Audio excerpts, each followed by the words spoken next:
계시록 2장, 요한계시록 2장 6절부터 보겠습니다. 9587페이지. 교회를 칭찬하시면서 약속하시는데요. 금초대 사이에 인자 같은 이가 예수 그리스도께서 하시는데 6절에 아까 니골라당의 행위를 미워하는도다라고 얘기를 했다 그랬죠. 아까 9602페이지에 보시면은 2장 15절 거기에 말씀을 좀 참조했었죠. 그 나올 때 또 얘기를 하겠지만은 니골라당은 이제 발람을 생각하시면 됩니다. 그 발람은 왕이 당시에 발락이었죠. 발락을 깨워서 이스라엘 백성들을 유혹에 빠지게 한 거죠. 그래서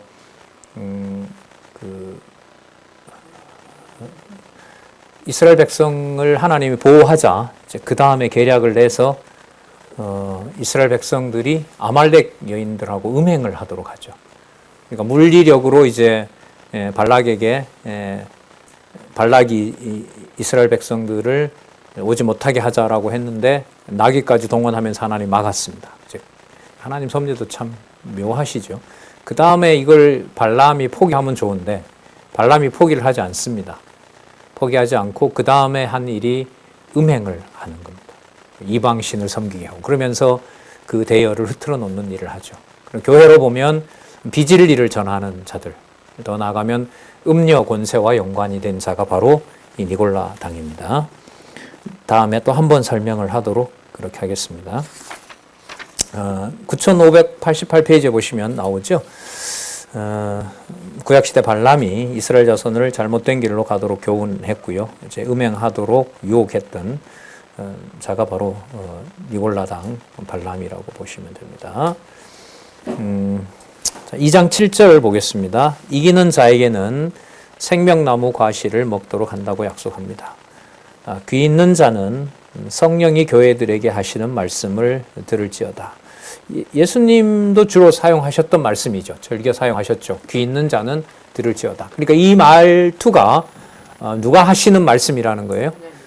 예수님이 하시는 말씀인 거예요. 귀 있는 자는 들을지어다. 사도 요한으로 보면 저 말은 예수님께서 살아계실 때 하셨던 말씀인데 그럼 이 말은 바로 예수님의 말씀이 되는 겁니다. 귀 있는 자는 성령이 교회들에게 하시는 말씀을 들을지어다. 사도 요한이 하는 말이 아니고요. 이기는 그에게는 내가 예수 그리스도께서 하나님의 낙원에 있는 생명나무의 과실을 주어 먹게 하리라. 누가복음 23장에 보면 강도가 가는 곳이 낙원이라고 나오는데 이에 대한 설명은 본문에서 주석에서 한 번 더 살펴보도록 하겠습니다. 귀 있는 자는 말씀을 듣고 거듭난 새 사람을 말하는 거고요. 9589페이지 파라데이도스, 이게 이제 낙원이라는 말인데 한번 읽으면서 설명을 드릴게요. 이는 정원, 공원, 낙원 등의 뜻으로 생명체인 아담이 타락하기 이전에 생명나무 과실을 먹지 아니한 상태로 거주하던 에덴 동산과 같은 곳을 말합니다. 그러니까 특징이 뭐냐면 타락하기 전에 에덴 동산, 그러니까 뭐가 없는, 악이 지배하지 않는 곳, 그곳이 바로 이제 낙원이라고 얘기를 합니다. 그리고 상태라는 걸 좀 유의해 주시기 바랍니다. 왜냐하면 어디에 있는 곳이라고 지정을 해버리면 어떤 일이 벌어지냐면 우리가 생각하는 예수님께서 하늘로 가셨죠. 그죠? 하늘이 어디에 있어요? 하늘 어디에 있습니까? 여기요? 이거 아니잖아요. 그러면 우주선 타고 가면 도달할 수 있는 것이에요? 그것도 아니에요. 근데 분명히 어디라는 곳에 가신 거예요. 하늘이라는 곳에 가신 거죠. 그럼 그때 그 곳의 의미를 누가 생각하는 어떤 공간으로 이렇게 돌리면 안 된다. 그러니까 우리가 생각하는 공간이 아니라, 그래서 여기서 보면 뭐라고 하냐면 상태라고 하는 겁니다. 사람들이 제자들이 천국이 어디 있습니까? 라고 물으니 예수님의 대답이 뭐였죠? 너희 가운데 있느니라. 그 가운데가 해석이 두 가지죠. 제자들이 함께하고 예수님이 있는 그 공간을 말하느냐, 아니면 우리 안에 있는 것이냐. 그런데 사실상 두 가지 다예요. 내 안에 그리스도가 임한다는 말은 그리스도가 통치한다는 거고, 그런 그리스도의 통치를 받는 사람이 여기에도 있고 지체도 있으니까 우리가 뭐가 되는 거죠? 하나님 나라가 되는 거죠. 그런 의미에서 이제 그리스도가 통치하는 어떤 상태에 맞춰야지 이걸 어떤 곳을 특정하게 되면 여기서 어떤 일이 벌어지냐면요. 카톨릭의 구원은 죽으면 바로 지옥 가고 천당 가고 하는 거 아니죠. 일단 어디에 집어넣어요? 연옥에 넣어요. 그 연옥이라는 곳이 있는 거예요. 그러니까. 일단 거기에다 두고 잘못해서 거기에 있으면 여기에 있는 사람이 기도라든지 하여튼 여기에서 뭔가 풀어줄 수 있는 뭔가를 사제에게 내야 돼요. 그러면 거기에서 어디로 가냐면 천국으로 가요. 근데 금액이 부족하면 지옥으로 가요. 근데 이런 구도를 개신교가 그대로 받아서 죽으면 어딘가에 가 있고 거기에서 심판을 또 따로 받고 그리고 천국에 가고 지옥에 간다라고 해서 그 구도는 가톨릭의 그 행위 구원과는 좀 다르지만 어떤 특정한 장소를 자꾸 지칭을 하려고 해요. 거기에 가 있다. 어떤 거기에 가 있다. 그런데 여러분 이 낙원은 나중에 보면 이 낙원에는 여러분 제가 읽은데 한번 볼게요. 성경 본문 한번 보시기 바랍니다. 이기는 그에게는 내가 예수 그리스도가 하나님의 낙원에 있는 무슨 나무? 생명나무의 과실을 주워 먹게 하리라. 그럼 생명나무가 몇 장에 나오냐면요. 22장이 나와요. 21장에 뭐가 나오냐면 새하늘과 새 땅이 나옵니다. 거룩한 성 새 예루살렘이 나옵니다. 어디에서 내려오는? 하늘에서 내려오는 새 예루살렘이 있어요. 그러면 생명나무가 있는 곳이 하나님 새 예루살렘이고 거룩한 성 새 예루살렘이기 때문에 생명나무가 여기에 보면 어디에 있다고 얘기를 해요? 지금 본문에 보면 하나님의 낙원에 생명나무가 있다고 하잖아요. 본문에 보면 생명나무는 어디에 있어요? 새하늘과 새 땅 거룩한 성 새 예루살렘에 있어요. 그러면 생명나무를 놓고 기준으로 놓고 보면 낙원이나 거룩한 성 새 예루살렘이나 구분이 돼요? 안 돼요? 안 되는 거예요. 가톨릭 그건 이론은 말도 안 되지만 어디에 있는 겁니까? 낙원이라는 게 어디 따로 방이 있어서 거기에 있다가 뭐 예수님이 뭐 그것에 데리러 오고 뭐 이런 어떤 상상을 하기 쉬운데 이건 우리가 생각하는 이쪽에서 저쪽으로 옮겨 다니는 공간 개념이 아니에요. 아닙니다. 네? 그걸 다 포함한다고 할 수가 있겠죠. 뭐 어쨌든 곳으로 나오기 때문에. 그래서 내가 하나님의 낙원에 있는 생명나무의 과실을 주워 먹게 하리라. 그걸 그렇게 좀 생각을 하셨으면 좋겠고 본문 좀 주석 좀 더 읽어볼게요. 자, 곧 타락한 세상과 영원한 천국의 중간 상태인 거듭난 생명의 거주지를 말한다. 자, 분명히 거주지라고 하죠. 그런데 거주지를 우리가 생각하는 방식으로 어디다라고, 그럼 중간 상태를 우주선을 타고 어느 스페이스에 가서 그곳에 가면 어떤 중간 지대가 있을까요? 없어요. 이게 그러니까 무슨 개념인 거예요? 아까 상태 개념이라고 한 거예요. 그럼 상태는 없다는 거냐? 아니죠. 천국이 없을 리가 있겠습니까? 자, 순서로 보면 바로 최종적으로 새하늘과 새 땅, 영원한 거룩한 성 새 예루살렘, 그리고 하늘에서 내려오는 영원한 천국. 바로 그 전에 일단 누가 내려오셔야 돼요? 그리스도가 재림하신 다음에 천년왕국을 다시 사단에게 맡겼다가 그 다음에 뭐 하세요? 최후 심판을 하시잖아요. 자, 그럼 그 최후 심판 이전에 이미 죽은 자들은 자, 저기 한번 대답해 보세요. 최후 심판 이전에 목배임을 받은 순교자들은 어디에 있어요? 찾아갈까요, 우리가? 천년왕국을 아직 안 왔는데 천년왕국이 있다고 하면 안 되죠. 굳이 말한다고 하면 그 잠자는 곳 어디? 자, 이럴 때 사용할 수 있는 개념이 최후 심판, 거룩한 성새 예루살렘으로 완전하게 이루어지기 전에 지금 여기 설명으로 보면 영원한 천국의 중간 상태인 거듭난 생명의 거주지라고 할 때 그 거주지를 누구 개념의 몇 번지를 생각하면 안 된다? 우리 생각의 몇 번지가 아닌 거예요. 그러나 분명히 하늘나라라고 하는 것은 공간 개념인 거예요. 그러니까 거기에서 누구 생각과 어디에 있는 개념을 혼돈하면 안 될까요? 우리 생각과 성경에서 말하는 공간 개념을 혼동하면 안 되겠죠. 그래서 아까 상태 개념이라고 하는 말이 거기에 나왔는 거죠. 그 중간 상태라는 말도요, 뭐 가톨릭처럼 연옥에서 뭐 어디를 보내고 이런 개념이 아니라 아직 최후의 새 예루살렘으로 영원한 천국 계시가 있기 전, 바로 그 전 상태. 여러분, 죽은 목배임을 받은 순교자들은 다시 살아나서 천년왕국의 그리스도와 더불어 뭐 한다 그랬어요? 통치한다 그랬죠. 그럼 어디에 계시다가 올까요? 그분들은? 그럼 이 개념을 그러니까 무슨 개념으로 생각하면 안 되는 거예요. 우리가 몇 번째 어디에 있다가 거기 대기하고 있다가 온다 이렇게 생각하시면 안 되는 거예요. 하지만 순서로 보면 천년왕국 다음에 뭐가 옵니까? 영원한 천국, 거룩한 성 새 예루살렘이 오는 겁니다. 그런 어떤 이 성취의 단계로 봤을 때 중간 상태인 거고, 거기에는 사망이 지배하지 않는 거니까 목배임을 받은 바로 성도들은 천년왕국 때를 준비하고 있는 거죠. 어디에서? 어디에서 하고 할 때. 그 개념을 우리가 생각하는 그런 개념으로 일치시켜서는 안 된다. 분명히 그 영혼을 보관하시는 곳은 있다. 그리고 그것이 아까 표현해 보면 하나님 낙원에 있는 생명나무이기 때문에 그 생명나무는 최후에 주시는 거잖아요. 그죠? 그런데 여기 보면 어디에 있다고도 얘기해요? 낙원에 있다고도 하는 거죠. 하지만 최후에 주세요.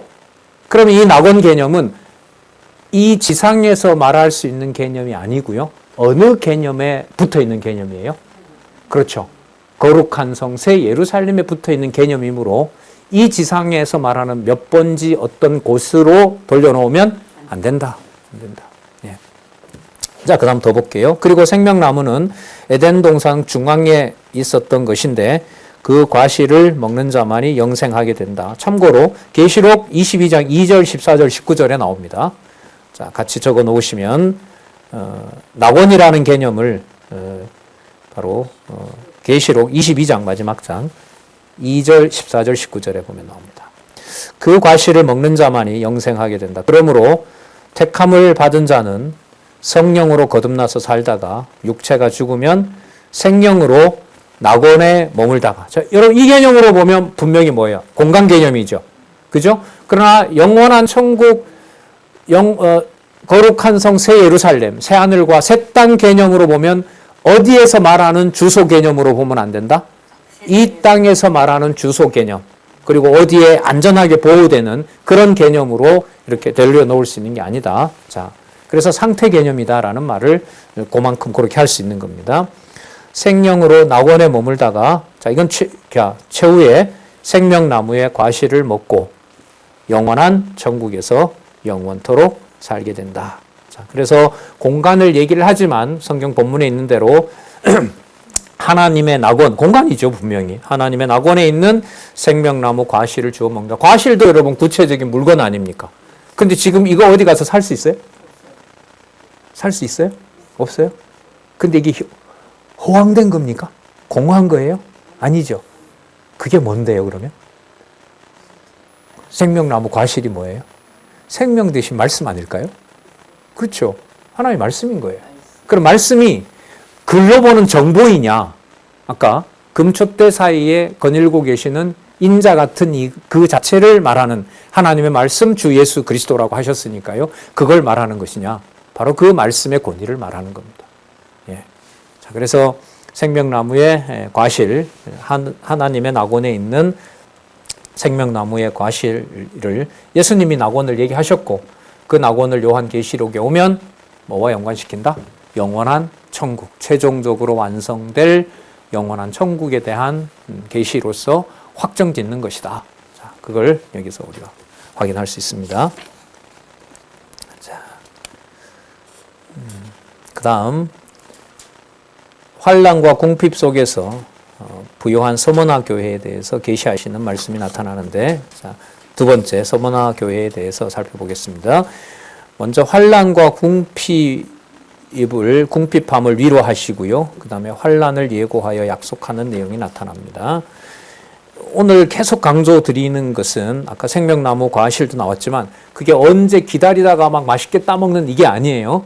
지금 이 이상은 그리스도가 살아계신 증거는 대언의 영으로 사도 요한에게 지금 알려주는 뭐와 직결돼요? 말씀하고 관련됩니다. 이걸 빼고 생명나무 과실을 생각하면 안 되죠. 그래서 생명나무 과실이 본문에도 보면 이미 창세기에 나왔던 개념이고, 그러면 뭐가 맞아요? 창세기에 있는 말씀이 뭐 되는 거다? 최후에 성취되는 거라는 걸로 연결을 해야죠. 그럼 그 최후 성취가 되는 양식은 육적인 것이 아니라 영적인 것이고, 기록한 문자를 통하여 전달되는 정보이지만 어디에 속한 차원의 말씀이다? 하늘에 속한 차원의 말씀이다. 거기에 드러나는 생명나무의 과실도, 여러분 사실 생명을 먹고 마신다는 건 사실 요한복음 6장 7장에 나왔습니다. 내 피와 살을 먹는 자가 영생을 마시는 거라고 얘기를 하거든요. 그럼 이것하고 사도 요한을 통해서 기록한 말씀하고 여러분 관계가 바로 있어야죠. 생명나무 과실은 지금 우리가 확인하고 있는 이 말씀과 무관하게 설명해서는 안 된다는 거. 예. 자, 심오하죠. 서머나 교회의 사자에게 편지하기를 처음이요 나중이요 죽었다가 살아나신 이가 가라사대 내가 네 환난과 궁핍을 아노니 실상은 내가 뭐한 자다? 부요한 자다. 고린도후서 6장 10절, 저도 이 말씀에 참 깊은 인상을 늘 가지는데 고린도후서 6장에 가면 이런 말씀이 있죠. 아무것도 없는 자 같으나 뭐라 그러죠? 모든 것을 가진 자로다. 지금 그 말씀을 여기서 쓰고 있습니다. 예. 9593페이지에. 그러면 이걸 망한 예루살렘 교회에 적용해 볼까요? 예루살렘 교회에 있어요, 없어요? 없죠. 그러면 환난과 궁핍을 당한 거잖아요. 근데 실상은 내가 뭐 하다고 해요? 부요하다고 하잖아요.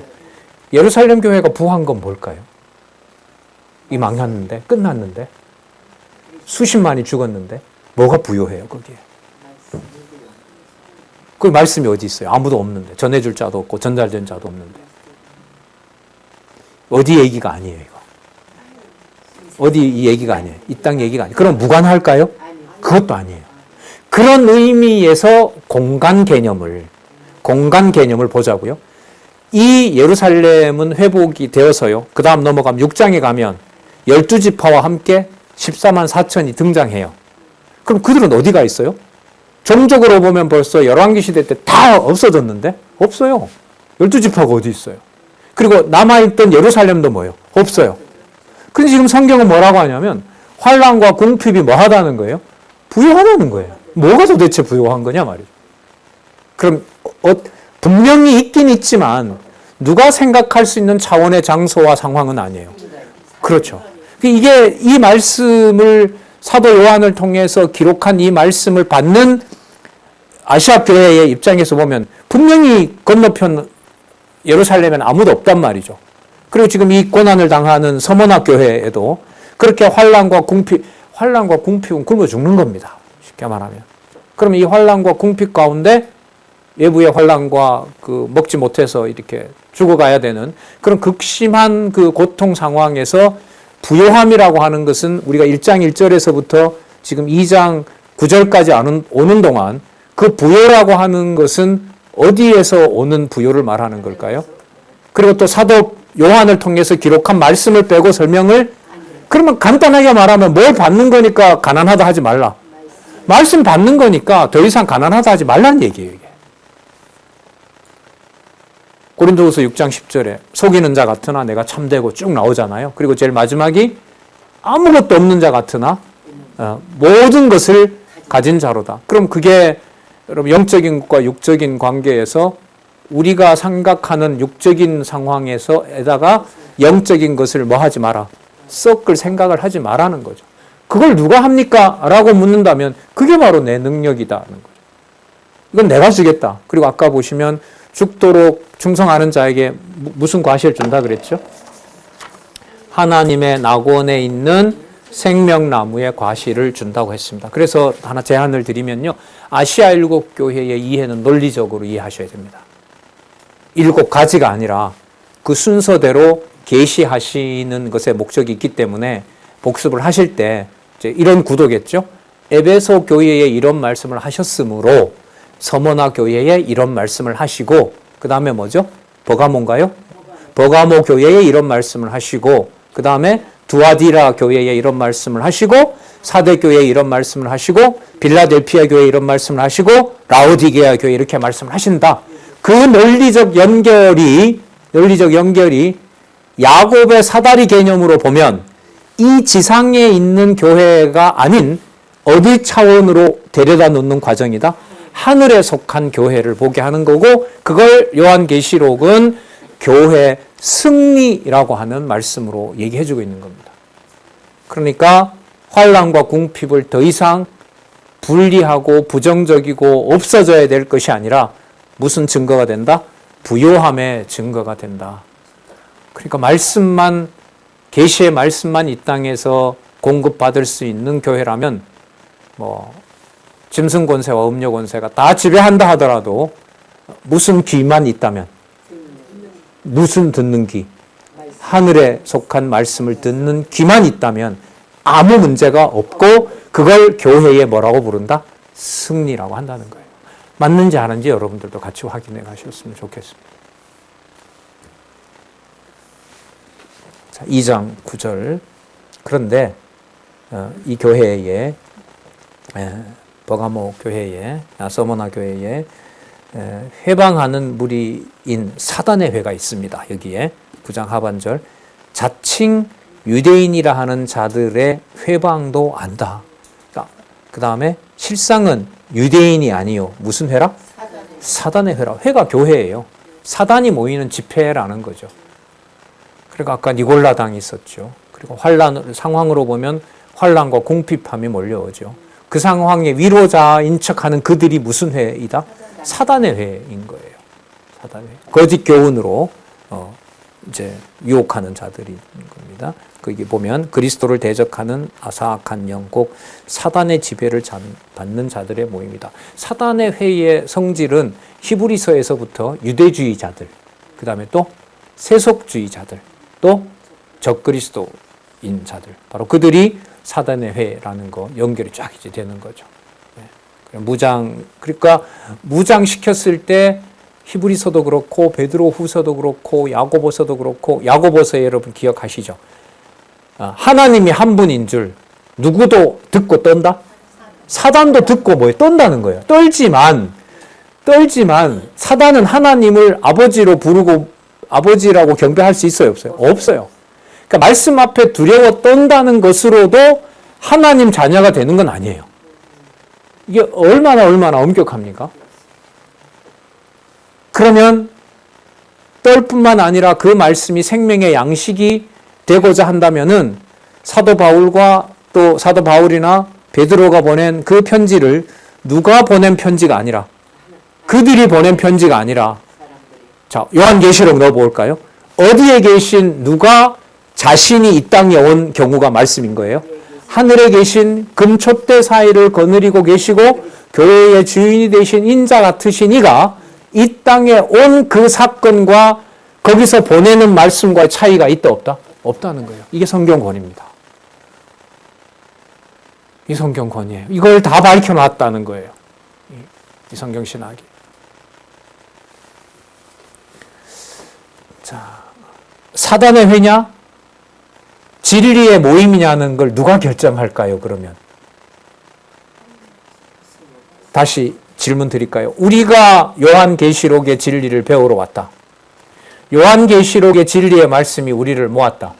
2번이잖아요. 그러면 사단의 회인지 진리의 모임을 갖는 모임인지를 누가 주관하시냐 이 말입니다. 하나님이 하시는 거죠. 말씀이 하시는 거예요. 말씀의 능력으로 이 일들을 주관해 가신다는 겁니다.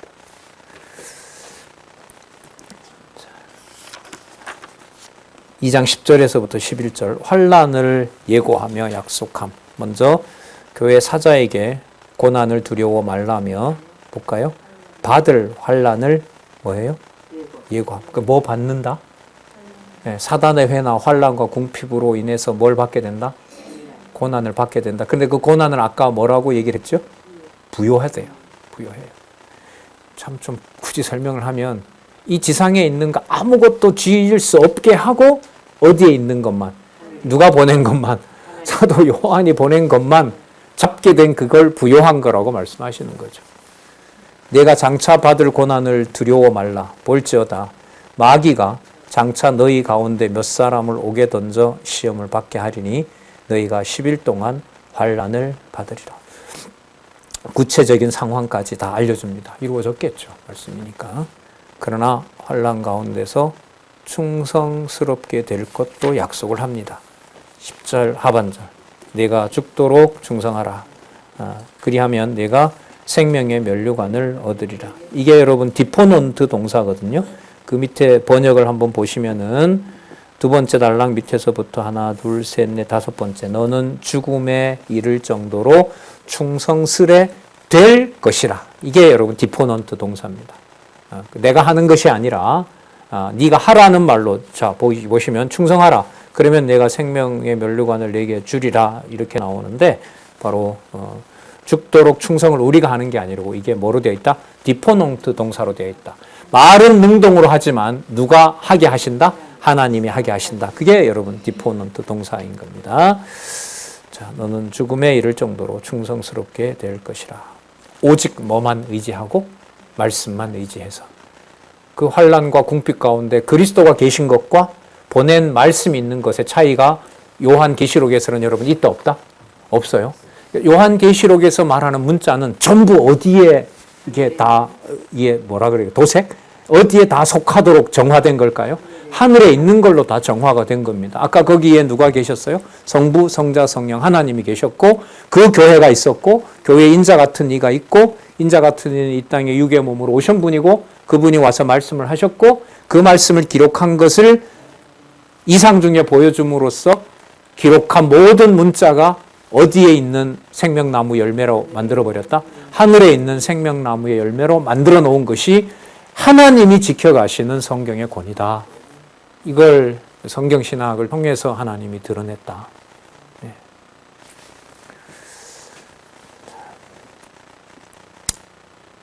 11절 볼까요? 이기는 자는 둘째 사망의 해를 받지 아니한다고 약속합니다. 귀 있는 자는 다시 성령이 교회들에게 하시는 말씀을 들을지어다. 자, 여러분 성령은 우리 안에 내주하시잖아요. 그런데 이 성령이 성자와 성부와 구분을 시켜요, 안 시켜요? 아예 일치시켜 놓고 얘기를 하죠. 그러면 이 문자는 그럼 어디에 속한 거예요? 영원하신 하나님께 속한 거죠. 그래서 성경의 신적 권위가 완결된다는 의미입니다. 이런 뜻에서 귀 있는 자는 성령이 교회들에게 하시는 말씀을 들을지어다. 이기는 자는 둘째 사망의 해를 받지 아니하리라. 둘째 사망 관련된 거 계시록 20장, 21장에 나옵니다. 자, 저쪽에 다 약속이 되어 있고 성취가 되는 거예요. 둘째 사망은 9598페이지 첫 번째 줄 한 페이지 넘기시면 둘째 사망은 첫 아담이 선악을 알게 하는 과실을 먹고 죽은 다음 거듭해서 영적으로 죽게 되는 영원한 사망을 말한다. 그러니까 둘째 사망의 해는 받지 않아요. 그런데 뭐는 당해야 돼요? 사단에게 맡겨져서 육신의 목숨까지 버리는 일이 벌어져요. 뒤에 보면 또 죽인다는 얘기가 나오거든요. 그러니까 죽어야 되는 목숨에 하나님의 말씀을 들을 수 있는 귀가 있다면 그건 가난한 자가 아니라 부요한 자다. 그 다음 버가모 교회 연결을 하면 그래서 죽도록 충성하며 믿음을 버리지 않는 자가 누군지를 버가모 교회의 계시의 말씀을 통해서 알려준다고 할 수 있습니다. 자, 12절, 13절에 보면 15절까지 먼저 교회를 칭찬하며 책망하는 내용인데 12절, 13절 날성검을 가지니 여러분 아까 그리스도가 머리부터 이런 모습이 나왔잖아요. 입에서 뭐가 나온다 했어요? 날성검이 나오죠. 그러니까 이게 보세요. 계속 반복되는데 현실에 있는 얘기를 전부 끌고 와서 현실의 얘기를 다 포함시켜서 어디에 계신 분에게 다 맞춰버려요. 그렇죠. 다 맞춰버리죠. 이게 여러분 교회 승리의 의미인 거예요. 그럼 거기에 승리는 무엇으로 확증해요? 써보낸 편지, 써보낸 책, 이게 전부예요. 그래서 이 문자가 영생의 말씀이 되는, 좀 과하진 않은데 저는 의미를 그래 받아들이는데 이 세상 인류 역사의 모든 문자 비밀이 풀려버렸어요. 그 문자의 비밀은 결국 누구를 육신의 몸을 입고 오신 누구를 말하는 것이었다? 예수 그리스도를 말하는 거였어요. 모든 정보들이 전부 거기로 다 끝이 났다고 생각을 해요. 여기에 이제 엄청난 과학기술 발전으로 수천 년 동안의 정보를 단 몇 초간에 처리하는 엄청난 컴퓨터의 어떤 이 속도가 돌아가고 있는데, 한 말씀 하나에서 천국으로 우리 상태를 놓는 속도와 슈퍼컴퓨터가 순간 연산하는 것과 어느 게 더 빠를까요? 다시 말씀드릴까요? 100년 동안의 정보를 무슨 내용이 있는지를 찾아서 나에게 몇 초 안에 주는 컴퓨터의 속도와 말씀 한 구절을 통해서 영원하신 하나님의 통치인 영원한 하늘나라에 데려다 주는 것과 어느 것의 속도가 더 빠릅니까? 후자죠. 슈퍼컴퓨터 보고 와, 여러분 진짜 그래요. 예를 들면 제가 철학 전공했으니까 서양 철학사 2500년 동안에 가장 중요한 문제가 뭔지 개념을 3개만 소개해라 이러면 그거 5초도 안 걸립니다, 지금. 그리고 그게 맞지가 않아요. 틀리지가 않아요. 맞아요. 맞습니다. 그리고 그게 왜 그거냐라고 물으면 자기가 이유도 돼요. 그게 다 몇 초 안에서 이루어지는 거란 말이죠. 말씀이 이보다 못할까요? 못하면은 저는 기계의 종로로 타는 거죠. 기계의 영향을 받고 기계가 와 하면서도 말씀의 능력은 내가 스스로 부인하는 거죠. 그 속도에 놀란다면. 이게 좀 절실한 거죠. 안 그렇겠어요? 그러면 하나님의 말씀을 봤을 때 이 말씀 오늘 보면 이게 현실 얘기가 하나도 없어요. 현실은 그냥 환란이고 궁핍이고 곧 죽게 돼요. 성도들은. 그런데 뭐라고 얘기해요? 부요하다는 거죠. 그럼 부요는 어디서 못 찾아요? 여기서 찾는 게 아니잖아요. 그럼 어디로 가야 돼요? 하늘로 가야죠. 하늘로 갈 수 있어요, 우리가? 못 가잖아요. 근데 하늘에 가는 거잖아요. 그럼 여기에서 말씀을 보고 하늘로 데려다 놓는 속도와 정보를 몇천 년 동안의 정보를 몇 초 안에 끌어내놓는 속도도 엄청나다는데 어느 속도가 더 빨라야 우리가 보는 문자를 통해서 하늘로 데려가겠어요? 하나님의 말씀의 속도가 더 빨라야죠. 논리적으로 보더라도. 그런데 실제로 이걸 우리들에게 어떤 믿음을 준다면 어느 부분 어떤 곳이라도 펼치면 그 말씀이 단순 세상에 있는 정보가 아니라 요한계시록을 통해서 봤을 때 영원하신 하나님이 통치하시는 어린 양이 주가 되시는 영원한 천국의 통치를 더불어서 뭐 한다 그랬어요? 아까 우리를 뭐와 뭐로 삼았다? 나라와 제사장 삼았다 했으니까 단지 객이 아니라 천국을 통치하는 누구도 되는 거죠. 주체가 되는 거잖아요. 나라와 주체. 자, 그러면 말씀을 보게 하는 이것을 통해서 천국으로 데려다 놓는 속도가 이 지상에 아무리 빠른 AI의 능력이라 하더라도 천국으로 데려다 놓는 그 상황을 AI나 과학기술 문명이 대체할 수가 있을까요? 저는 없다고 봅니다. 이번에 우리 저자께서 이제 가치론 준비하고 있습니다만은 이런 어떤 가치의 영적 세계가 가져다 주는 세계, 이게 우린 지금 요한계시록을 통해서 한 구절 속에서 아까 지나왔던 환난과 궁핍하지만 곧 너는 뭐한 자다? 부요한 자다고 하는 게 뭐가 되는 거죠? 완전한 현실 변경이 일어나는 거잖아요. 다른 차원으로 가는 거잖아요. 물이 포도주가 되는 것과 같잖아요. 죽은 나사로가 뭐 하는 거죠? 살아나는 것과 같은 거잖아요. 그러면 진리의 말씀이 지상에 있는 동안 나한테 항상 옆에 있다고 하는 것은 항상 어디에 데려다 놓을 수 있는 길을 열어놓고 있다? 하늘로. 이게 하나님의 말씀의 권위입니다. 이 성경 권위라는 말이 이렇게 성경신학을 통해서 이렇게 확증된다는 게 그냥 놀랍습니다. 여러분 솔직히 이런 정보 듣기만 해도 그냥 좋지 않아요? 이루어진지 안 이루어진 건 내가 할 수 없는 거니까. 이 말씀이 논리적으로 오류가 없이 우리가 이해하는 거라면 이 말씀을 주관해 가시는 그리스도께서 여러분들과 저에게 보장하는 저 교회 승리라는 개념은 상상으로도 담을 수 없는 그런 일이 지금 저는 벌어지고 있다고 봅니다. 자, 그렇기 때문에 날성검을 가진 이가 믿음을 저버리지 않게 하신다고 하면서 조금 전에 나왔던 니골라당 얘기를 또 꺼냅니다. 그러면 결국 무슨 문제와 관련돼요? 바른 진리를 듣느냐 못 듣느냐가 어디에 속하느냐 속하지 않느냐? 그렇죠. 이렇게 보시면 돼요. 이게 간단하게 짧게 연결을 지으면 그렇게 되는 거예요. 좀 더 볼게요. 12절 버가모 교회의 사자에게 편지하기를 좌우에 날성검을 가진 이 아까 1장 16절에 나왔습니다. 1장 16절에 가진 이가 가로사대 내가 어디 사는 것을 내가 아노니 거기는 사단의 위가 있는 데라. 누구네 집에 살아요? 교회가? 그럼 패배한 거예요? 승리한 거예요? 패배한 거죠. 사단의 위가 여러분 통치 앉는 자리를 말해요. 그러니까 사단이 앉아 있는 자리에 무슨 교회가 있다고요? 버가모 교회가 있어요. 그럼 그게 승리는 아니잖아요. 내가 아노니 내가 안다는 거예요. 너 어디 있는지 내가 안다. 거기는 사단의 위가 있는 데라.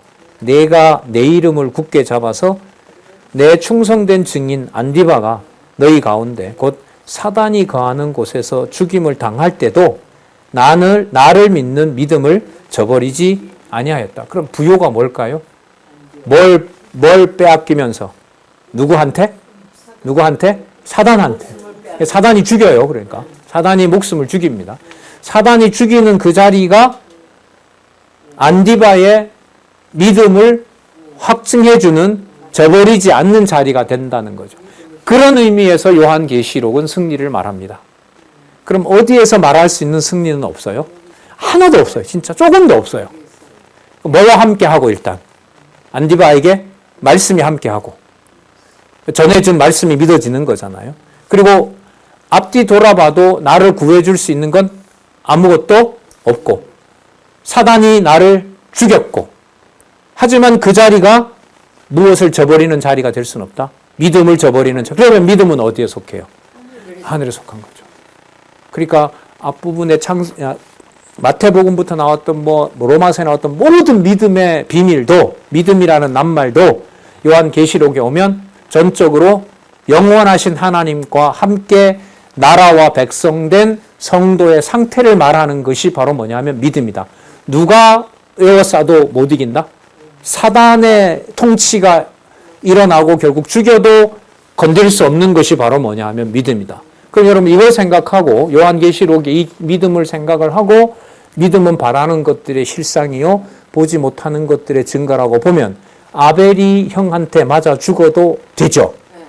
이 영으로 보면 누구의 위아래에서 죽은 거예요? 형이라는 사단의 사단의 계략에 의해서 아벨이 맞아 죽었지만 그 자리에 아벨은 피 흘리기까지 하고 호소도 했지만 자기가 아버지께서 하나님께서 제물을 받아준 불의한 자가 아니라 어떤 자다? 의로운 자라고 하는 의인으로 말미암아 누가 산다고요? 무엇으로 말미암아 의인이 산다고요? 믿음으로 말미암아 사는 바로 의인인 아벨이 되는 거죠. 그럼 믿음으로 말미암아 믿음을 저버리지 않는 이 상태는 아벨처럼 죽어도 상관이 없죠. 더 좋다. 그렇죠. 나중에 천년왕국에 또 참석하니까 목배임을 받은 자들이.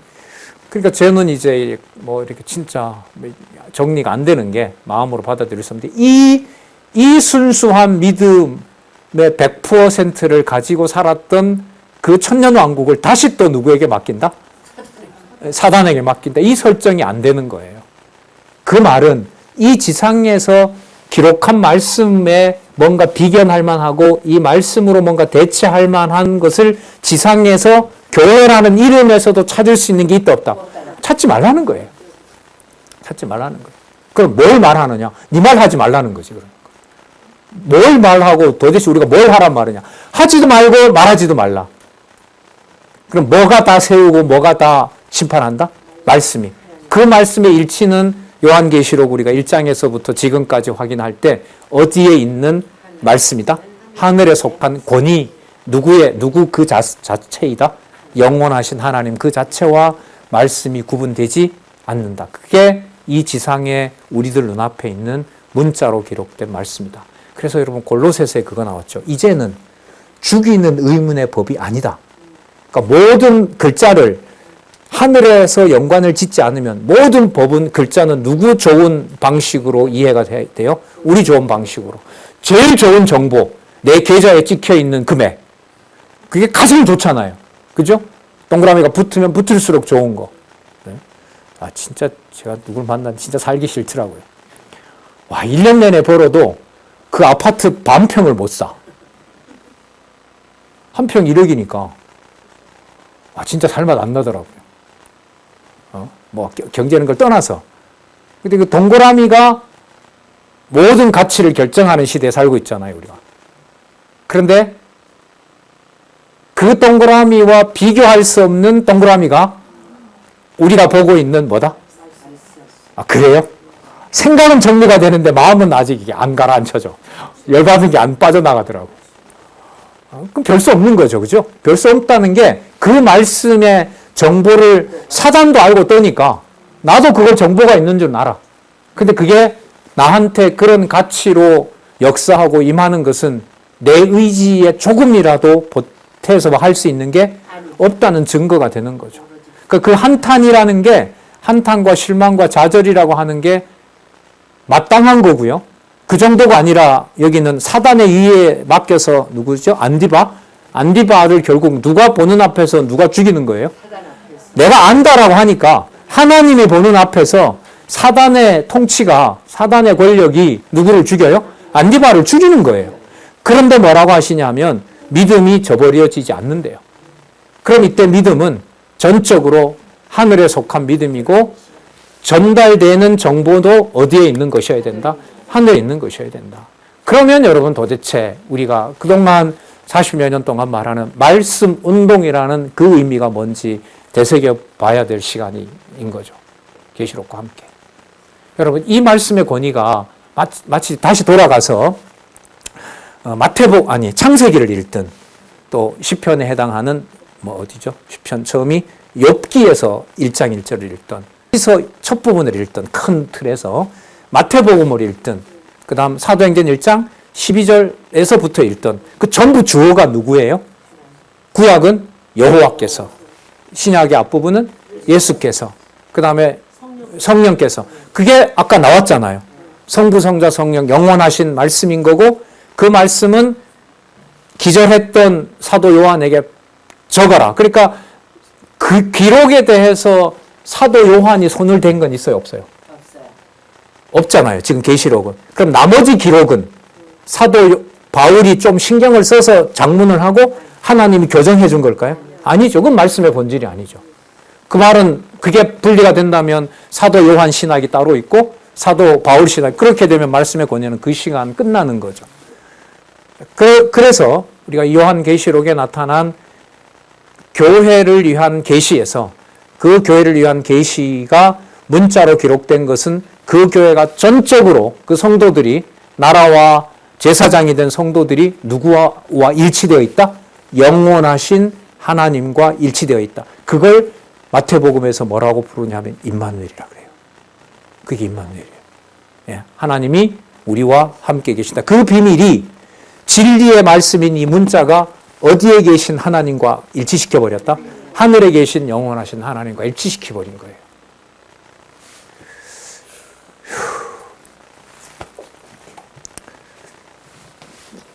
이제 이렇게 말씀을 드리고 난 다음에 이제 이게 앞으로 이제 공부해 가는 방향은 뭐 여기 참석하신 분들뿐만 아니라 함께 공부하는 분들이 본인들의 공부한 성경의 내용을 가지고 이야기를 하는 게 이제 더 명확한 부분이 되는 거죠. 그래서 지금 모든 우리 성도님들이 보면 각각 거의 다 분방 공부가 있어서 서로들 이렇게 말씀을 확인하는데 그건 너무 중요한 일입니다. 문자 정보 교환이 아니라 오늘 내용으로 보면 어디에 있는 교제에 참석하는 거다? 영원하신 하나님의 코이노니아, 그 코이노니아에 교제하는 것이 성도들의 모임, 사단의 회가 아니라 진리의 교제가 된다는 거예요. 그런데 그 사단의 회를 처리를 누가 해주셔야 된다? 하나님 해주셔야 된다. 어떤 방법으로? 안디바를 순수하게 지상에 안 두는 방법으로. 아벨을 이 땅에 두지 않고 데려가는 방법으로. 에녹과 같이도 데려갈 수 있지만 누구처럼? 안디바와 사가랴와 또 누구처럼? 안디바처럼 아벨처럼도 데려갈 수가 있는 거죠. 자, 그래서 니골라 당의 교훈을 받느냐 받지 않느냐는 엄청 중요해요. 누구와 함께 하느냐 안 하느냐 문제니까. 임마누엘, 영원하신 하나님과 함께 하느냐 안 하냐이기 때문에 말 한마디를 타협하느냐 안 하느냐는 결정적인 게 돼요. 요한이 보낸 편지도 맞고 니골라의 말도 맞지 않느냐 이러면 끝나요. 그러나 내게 두어 가지 책망할 것이 있나니 여기 한번 보세요. 안디바가 순교했다는 걸 너무나 잘 알아요. 그리고 반드시 말씀을 지키겠다고 하는 결의도 꽉 차 있어요. 그런데 니골라가 그 사람의 순교도 맞지만 이렇게 하는데 그게 기가 솔깃한 거예요. 보세요. 그러나 내게 두어 가지 책망할 것이 있으니 거기가 어디예요? 안디바가 순교한 그 자리요. 우리의 신앙의 선배가 눈앞에서 사단에 의해서 처참하게 죽은 그 자리에 발람의 교훈을 지키는 자들이 있다는 거예요. 이걸 사람이 하냐 말이에요. 그러니까 말씀이 뭐 하는 게 맞아요. 세우는 게 맞고 지키는 게 맞죠. 우리의 정황으로 보면 그 안디바를 기억하면서 나도 이 신앙을 누가 지키겠다. 내가 지키겠다. 이러면 좋죠. 안 된다는 거잖아요. 그 자리에 누굴 뒀는데 발람을 뒀는데 그걸 어떻게 내가 처리를 해요? 그러면 이게 유대주의에서 세속주의에서 적그리스도와 이것 연속성상에 있는 거 맞죠? 그럼 이걸 읽고 만약에 히브리서를 보잖아요. 그러면 유대주의를 경계한다는 게 예수 그리스도 말고 누군가를 첨가시키는 거란 말이에요. 유대주의가 기독교인들 유대인을 말하는 거니까 예수님이 주인이 아니고 우리가 뭔가 할 건 하자. 제사도 해도 그리스도 다 이뤘는데 그거 행위한다고 뭔 큰 잘못이냐. 얼마나 말이 돼요. 아무거나 해도 된다. 뭐 좀 우리가 교회 질서를 잡기 위해서 안식일 좀 지키고 6월절 정도 지켜서 절기 지키고 유대인도 함께 하고 이방인도 함께 하고 구약시대처럼 있는 거 나눠 먹고 그리고 예수 그리스도 찬양하자. 여러분 반박할 수 있는 게 있어요 없어요? 하나도 없어요. 하나도 없어요. 그러나 이 말씀에 보면 그걸 아니다라고 얘기를 하다가 안디바가 그 자리에서 순교해요. 근데 그 순교한 그 자리에 니골라 당이 이 순교를 본받아서 우리가 더더욱 우리가 이 교회를 아름답게 만들어 나가기 위해서 이런 걸 사용하자라는 말에 이 교회, 버가모 교회가, 서머나 교회가 넘어가는 거예요. 이걸 누가 잡냐고요. 이걸 누가 관리를 하냐 말입니다. 사람으로 주어로 줄 수가 없어요. 누가 세우고 무너뜨린다? 말씀이, 하나님의 말씀이. 발람의 교훈을 지키는 자들. 자, 증거를 듭니다. 발람이 발락을 가르쳐 이스라엘 앞에 올무를 놓아 우상 제물을 먹게 하였고, 여러분 이게 그 처음에 실패한 이후에 이 기록으로 보면 발람이 발락에게 다른 방법 쓰자. 저들 치려고 해서는 절대로 안 돼. 하나님이 막고 있다. 그러면 계략을 꾸민 게 바로 뭐냐 하면 저들을 유혹하자. 그래서 여자들이 초청을 해서 우리한테 잔치를 벌여놓고 거기서 우상 앞에서 뭐 하는 거죠? 음행하게 하는 방법이죠. 자, 그 방법이 여러분 여기 민수기 몇 장이에요? 민수기 22장에서부터 25장까지 그 다음에 31장에서부터 8장 6절에 이걸 소개하고 있어요. 거기서 대열이 흩어지죠. 그래서 여러분 이 광야 시련이 40년 시련 가운데 마지막 테스트였어요. 여기서 뭐 할까요? 죽이죠. 왜? 다 죽어야 되니까. 여호수아와 갈렙 빼고 다 죽어야 되잖아요. 마지막 이 시련에서 마지막으로 다 죽여버립니다. 그리고 모세도 죽이고 데려가고 아론도 데려가고. 이 상황 설정을 생각해 보면 진짜 사람이 할 수 없어요. 말씀 아니면 진짜 큰일 납니다. 깨닫게 하지 않으면 더 큰일 나죠. 왜? 니골라 당도 어디에서 나간 자니까?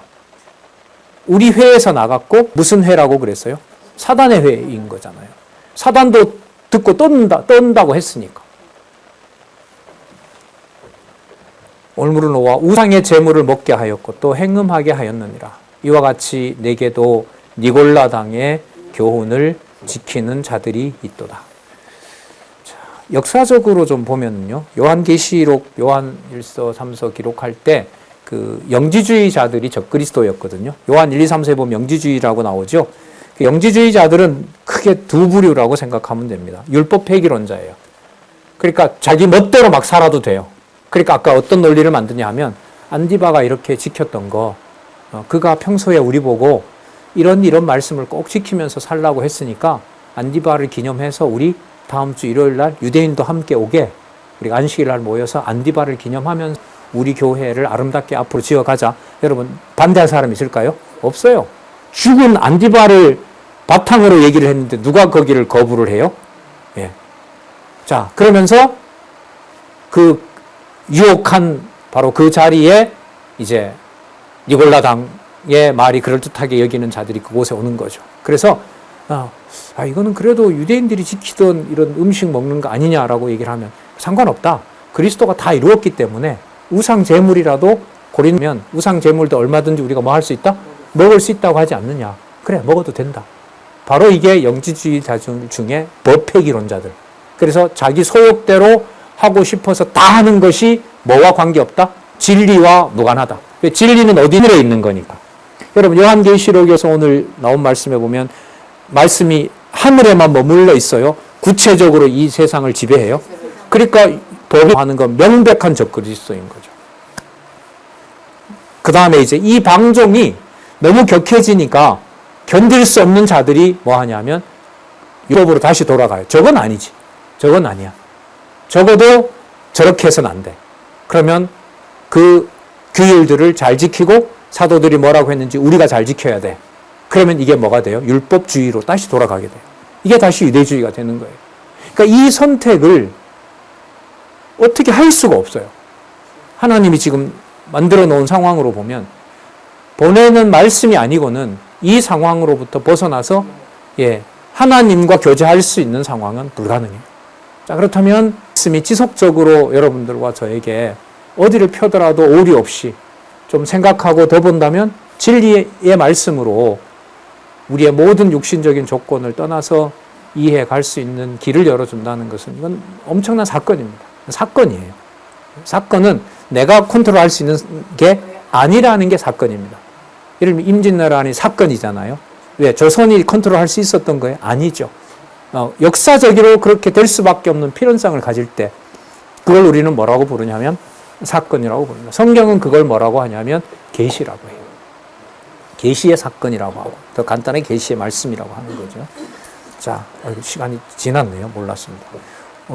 올무를 놓아 우상의 제물을 먹게 하였고 또 행음하게 하였느니라. 이와 같이 내게도 니골라 당의 교훈을 지키는 자들이 있도다. 자, 그래서 2장 16절부터 10절까지 회개를 촉구하며 그 다음에 약속을 다시 해주시는 겁니다. 약속은 또 다시 뭘 얘기해 줄까요?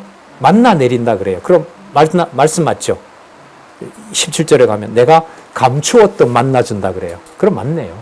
창세기서부터 지금까지 감추었던 거 내가 싹 줄 거기 때문에 이제 왜? 더 이상 줄 게 없잖아요. 요한계시록 마치면.